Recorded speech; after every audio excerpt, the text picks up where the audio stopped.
Thank you for listening in to the Keokuk Community School District General Obligation Voter Information. The big question on everyone's mind is, why now? Kids these days learn so differently than kids did 20 years ago, 30 years ago, 40 years ago. If you look at a child from the age of 2 to all the way to the age of 18, most of them you see with a phone in their hand, and they know how to run all kinds of electronics. They have information at their fingertips instantly.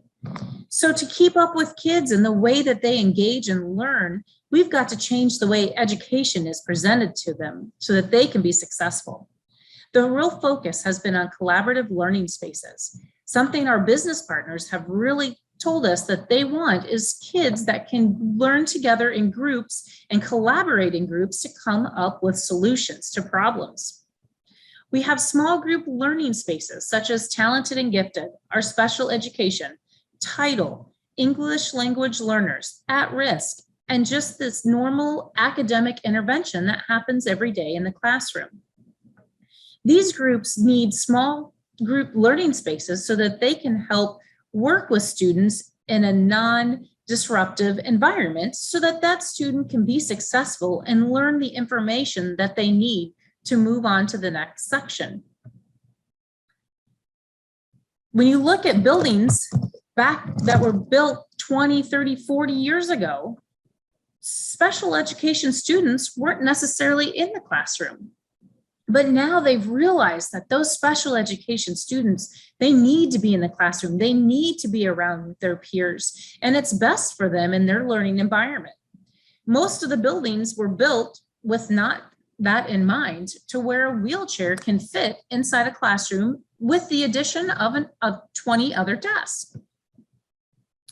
So there's a lot of overcrowding accommodations that are happening in order to be able to meet all the needs of all the students that we are educating.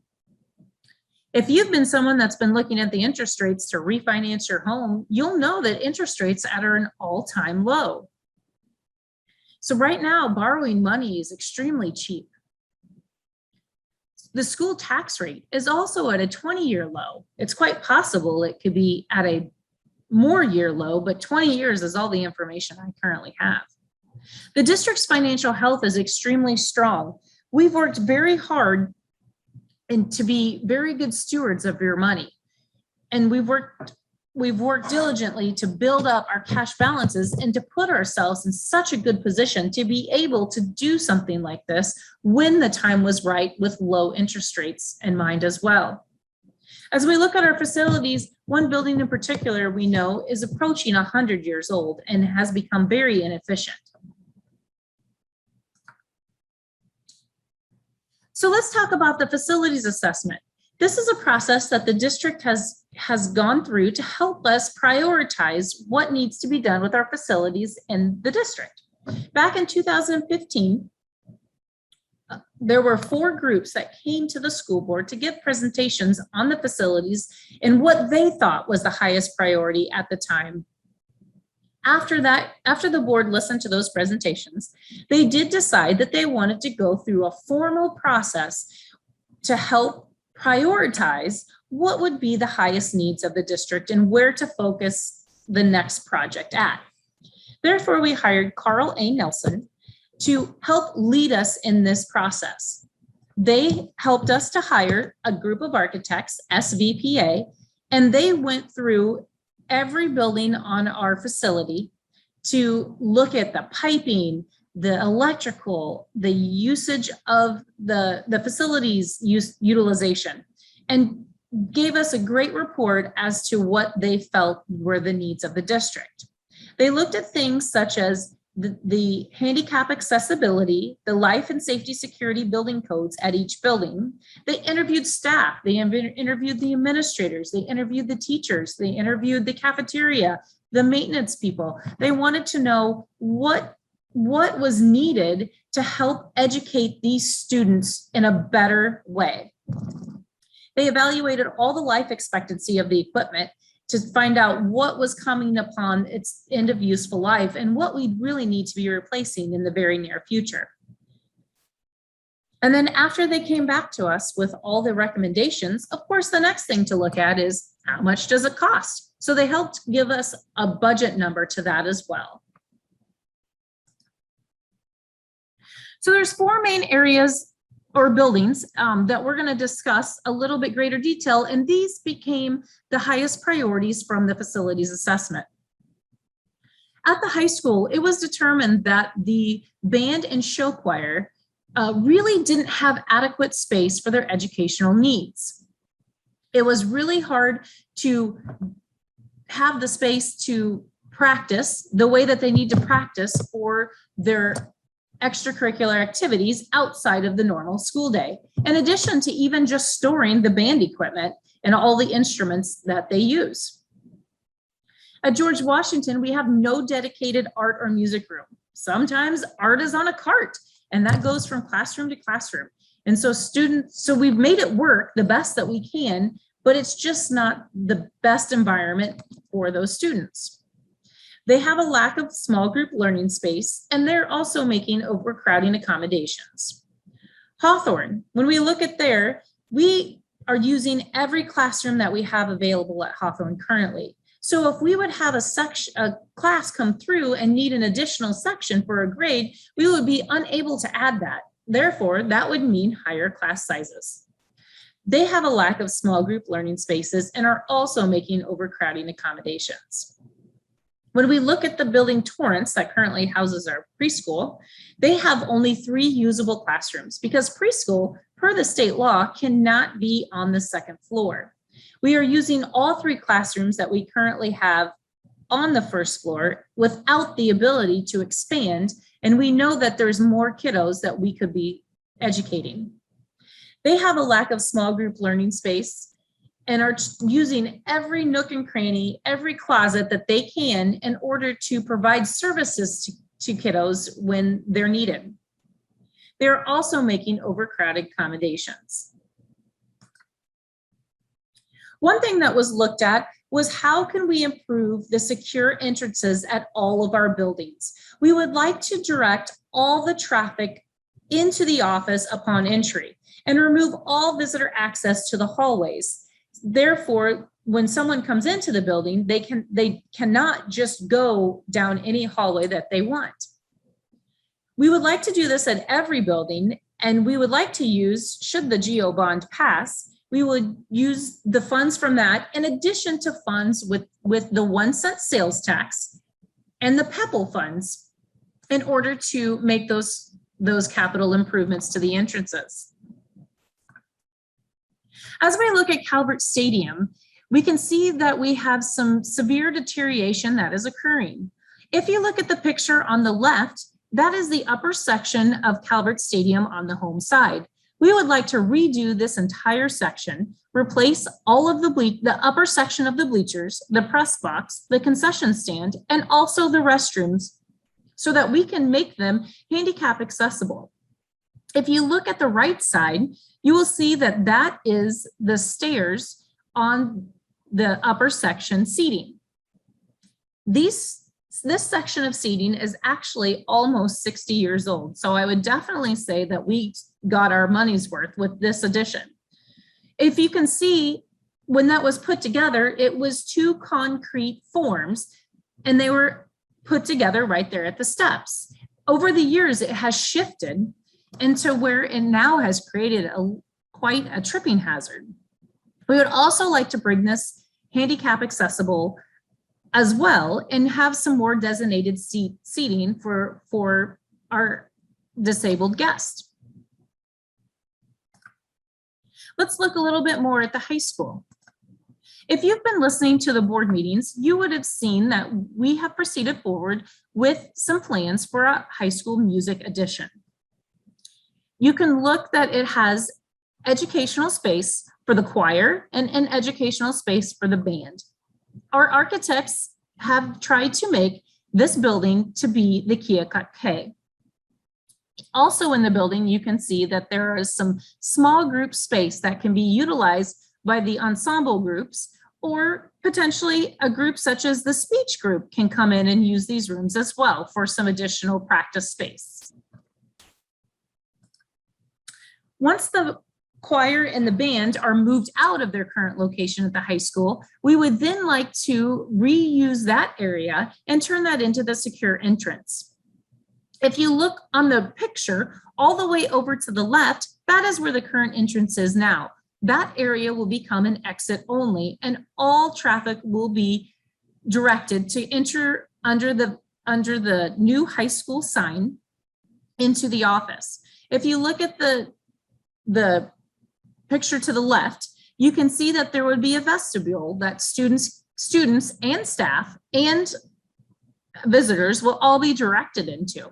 Those doors all the way on the right of the vestibule will be locked so that visitors, when they come in, they will directly have to talk to the secretary. They'll be greeted by the secretary and have to talk to the secretary before they can enter in the building. So there will be no direct access at all anymore into the building from our visitors.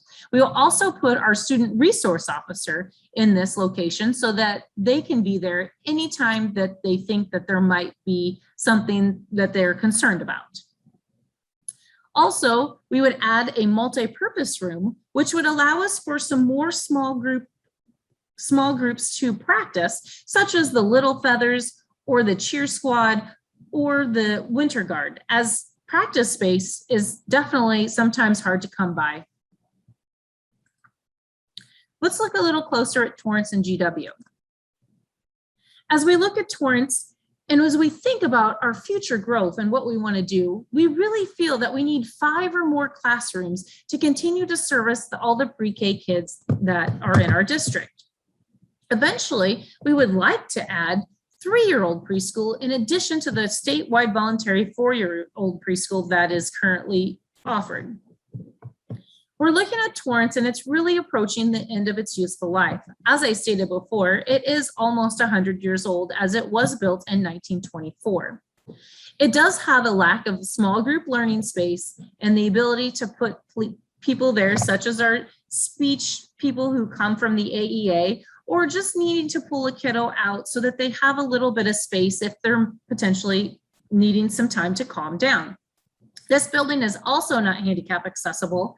And as we look out on the outside of the building, we do have some failing brickwork that we need to decide whether or not we're going to continue to put money into this building, or would our money be better spent putting it into a new facility that meets our needs better educationally.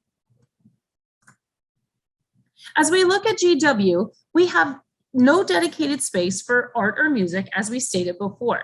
They also have a lack of small group learning space, and there really is an inability to be able to expand at this current location. If you look at the picture of GW, that is about the only green space that we have there, as the rest of it is either concrete or asphalt. Therefore, by adding to this building, we would really even be reducing the amount of space that these kids have to play. And we all know that that recess is so important so that kids can come back in and have their minds ready to learn. Now let's look at Hawthorne, which is currently our kindergarten through 3rd grade. So currently we have 7 sections of kindergarten and 1st grade, and we have 6 sections of 2nd grade and 3rd grade. Should the GO bond pass, and we build a new 345 building, we will move the 3rd grade out of Hawthorne into the new 345 building. Then we would move preschool into Hawthorne, and we would also look at improving our building secure entrance as well. So when you came into Hawthorne, you wouldn't go directly into the hallway anymore, you would go directly into the office. One other thing that we're looking at is upgrading the entire mechanical system of Hawthorne. Currently, the HVAC system that project is underway, and it is so wonderful that we received a large amount of ESSER money, or I'm going to call it COVID money, from the federal government that is able to help us fund this project. Should the GO bond pass, and if the funds allow, we would add a cafeteria or multi-purpose room to Hawthorne. If you look at the picture of the layout of Hawthorne, on the left side, you can see the red boxes that labeled cafeteria multi-purpose room. Currently, our cafeteria is split in our gym. We have a large curtain that has come down, and cafeteria is on one side, and the PE is going in at the other side. So it can be pretty loud and pretty chaotic in there when you have lunch going on at the same time as PE, which isn't the best place educationally in order to have that PE class. By adding this cafeteria, a dedicated place for the students to learn or eat, then it would allow the gym to be opened up for more use for PE. Should we decide that we need to expand and our preschool is growing, which would be wonderful in the future, on the right side of that picture, you'll see 2 red boxes. That would be 2 additional classrooms should we need to. That is not included in this current project that is part of the GO bond, but that would be something that in the future, we would use our 1-cent sales tax funds to add those to the building. The new 3 through 5 building, should it pass, would give us multiple advantages and help us with some of our issues that we have today. We would be able to increase our learning space, both indoor and outdoor for these kiddos. It would alleviate pressure on current facilities. For example, at Hawthorne, if we're moving a 3rd grade class out and putting preschool in, the preschool class is smaller than the 3rd grade class going out. So that would help reduce traffic congestion and also reduce the services such as Title or Talented and Gifted that serve those kiddos, because now there would be less students with those services in the building. It would also give us future expansion capabilities if they're needed. So where's the building going to be, right? I'm sure that's what everybody is wanting to know. Currently, we do not have a location in mind. We are investigating a couple of locations and looking into them. However, we have not approached anybody at this time for purchasing. We are looking at that we need a minimum of 10 acres, and we are desiring to be near our existing facilities. We currently have not moved forward with trying to purchase anything because we would like to know first that the voters are behind the building of a new 3 through 5 building. We're trying to be good stewards of your money to not purchase something that the community may not support. Therefore, we don't have a location, but we are investigating locations around the area. Now let's talk about tax implications. This chart shows us a history of our tax rate over the last 20 years. It goes from 2002 to our current year of 21-22 school year. We currently are the lowest we've been at $15.60. If you look at the 15-16 school year, our tax rate was the highest it had been at $20.17. During that time, our special ed deficit was almost $800,000. That is 100% taxed back through the tax rate to get that cash back to cover those costs that we could not cover. We have worked extremely hard to bring down that special ed deficit, and now we're operating with a slight surplus. If you look at the rate between the 2019-20 school rate to the 2020-21 school rate, we dropped over $3. We have worked very hard to bring our cash balances up. In 15-16, another thing is our solvency ratio, or something that measures our cash balances, was at 6%, which is extremely low. We have now raised that to over 27%. Therefore, we are sitting very financially strong with our finances currently. The tax rate is derived from student enrollment and state allowable growth. Over the last 5 to 7 years, our student enrollment has really leveled off to where we're no longer having big drops in enrollment or big increases. We're staying pretty consistent, which helps maintain a consistent budget as well. The state allowable growth factor, which is something that is set by the legislature, has averaged to be around the 2% rate. Should our enrollment and that allowable growth factor continue to remain consistent as it has, we anticipate that we will not increase our taxes should the GO bond pass. We have got our funds in such good financial position that we do believe for the next 5 years and anticipate for the next 5 years that we can keep the tax rate at consistently around the $15.60 rate. Then in about 5 years, we anticipate that it will increase slightly, as we're showing a little bit less than $1 increase at that time.